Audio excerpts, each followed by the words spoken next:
You've tried stretching your back every morning for 3 days straight, and the pain hasn't budged an inch. Every article, video, and yoga enthusiast on the planet says stretch more, bend more, loosen up. Ever wonder why you're doing everything right and your back still feels like someone's twisting a knife between your vertebrae? Today, I'll explain why stretching might be making your back pain worse and what actually fixes it, like you're 5 years old. By the end, you'll understand whether you've been following advice that's working against you and what simple moves actually build a pain-free back. Here's what nobody tells you about back pain and why it keeps coming back. Most of it isn't caused by muscles that are too tight. It's caused by muscles that are too weak and can't hold your spine in place during normal movement. Your back hurts because it's unstable, not because it's inflexible. Imagine a bookshelf that wobbles every time you add a book. The screws are loose and the frame is shaky and unstable. Now imagine trying to fix it by making the wood more flexible. You're loosening something that actually needs tightening instead. That's what aggressive stretching does to an already unstable back. When you stretch a weak back repeatedly, you're teaching those muscles to lengthen even more. But you're not teaching them to do their actual job, which is holding your spine steady while you move. It's like hiring a security guard who's great at yoga, but can't stop a single intruder. Your spine is stacked vertebrae, held together by muscles, ligaments, and hope. When those muscles are weak or uncoordinated, your vertebrae shift around more than they should. That shifting creates irritation, inflammation, and pain that hits every time you bend over. So you stretch your hamstrings because some article said tight hamstrings cause back pain. You do cat-cows every morning because Instagram told you to. You hang out in child's pose, waiting for relief that never fully arrives. Maybe you feel better for 20 minutes, but then you sit down, stand up to grab coffee, and the pain returns. That temporary relief isn't fixing anything at the root level. It's just distracting your nervous system briefly, like painting over a cracked wall and wondering why the foundation still has problems. Here's where it gets interesting and where everything changes. The muscles that actually stabilize your spine aren't the ones you feel when you stretch. They're deep core muscles, your transverse abdominis, your multifidus, your pelvic floor. These muscles are supposed to turn on automatically before you move, bracing your spine like an internal support belt. But if you've spent years sitting in chairs and moving as little as possible, these muscles forgot how to work. They're like a gym membership you bought in January and forgot by March. Still there, just not doing anything useful or productive.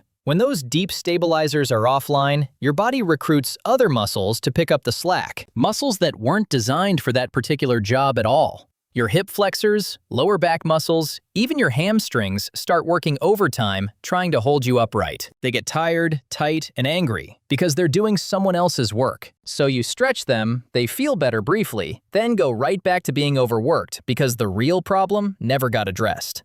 It's like blaming the intern for missed deadlines when the manager hasn't shown up in months. This matters because every day you spend stretching instead of stabilizing is another day your back stays the same or worsens. You're putting in effort, following advice, doing the work, and getting nowhere. The solution is simpler than you think and takes less time than your current routine. Instead of lengthening muscles that don't need more length, you need to teach your stabilizers to turn back on. That means slow, controlled movements that challenge your core to hold your spine steady while your limbs move. Think bird dogs as a perfect example of what I mean here. You're on hands and knees, extending one arm forward and the opposite leg back. You hold it without letting your hips twist or your back arch. Sounds easy until you try it and realize your core stability is non-existent. That wobbling, that shaking, that feeling like you're tipping over, that's your brain rediscovering forgotten muscles. 30 seconds on each side does more for your back than 20 minutes of toe touching ever could. Or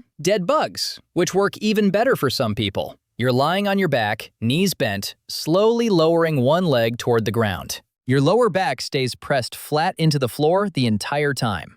Your core has to work to keep your spine from arching while your leg moves. It feels weird, maybe boring, but it's teaching your deep stabilizers to brace during movement. That's exactly what they're supposed to do when you bend over or twist to grab something. These aren't glamorous exercises that anyone gets excited about. Nobody's posting dead bug videos hoping for viral fame. But they work because they retrain the exact muscles that have been failing you. Wall sits are another powerhouse move that builds real strength. You lean against a wall, slide down until your thighs are parallel to the ground, and hold it. Your quads burn, sure, but your core is also working to keep your spine neutral and supported.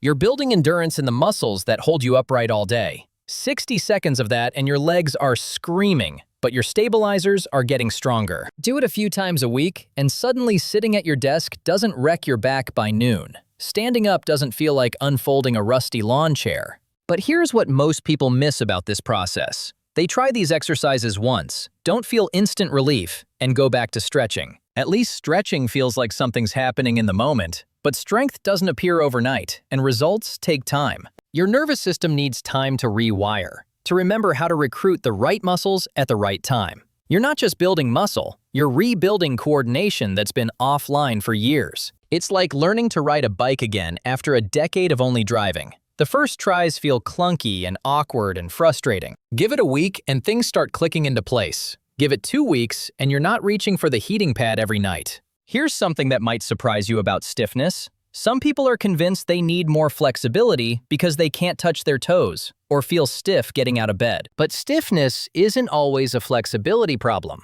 It's often a stability problem. Your body creates stiffness as protection when it doesn't trust the muscles to hold your spine safely. It's like driving with the parking brake on because your regular brakes are unreliable. The solution isn't removing the parking brake or forcing flexibility. The solution is fixing the regular brakes so your body doesn't need backup anymore. Build stability. And stiffness often disappears because your nervous system finally feels safe letting you move. And yes, some people do need stretching, but only after building a stable foundation first. If your hips are genuinely tight and restricting movement, fine, stretch them. But do it after you've taught your core to stabilize your spine.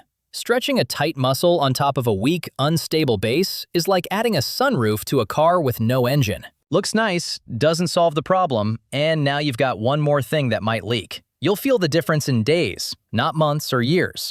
Your back won't feel perfect overnight, but you'll notice small changes. Getting out of bed doesn't require a pep talk anymore. Picking up groceries doesn't make you wince or hesitate. Sitting through a meeting doesn't leave you shifting every 90 seconds trying to find a position that doesn't hurt. Those little wins add up fast and keep building.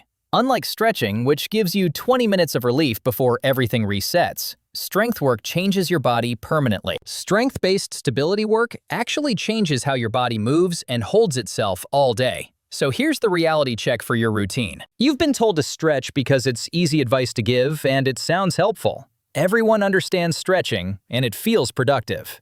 But productive and effective aren't the same thing. You can spend hours doing something that feels like progress without actually moving forward. Your back doesn't need more flexibility. It needs muscles that know how to do their job. Stop loosening the bolts on a wobbly chair and start tightening them instead. To recap, most back pain comes from weak, unstable muscles, not tight ones. Stretching an unstable back makes it worse, like loosening screws on a wobbly bookshelf. Deep core stabilizers are supposed to brace your spine automatically, but years of sitting turn them off.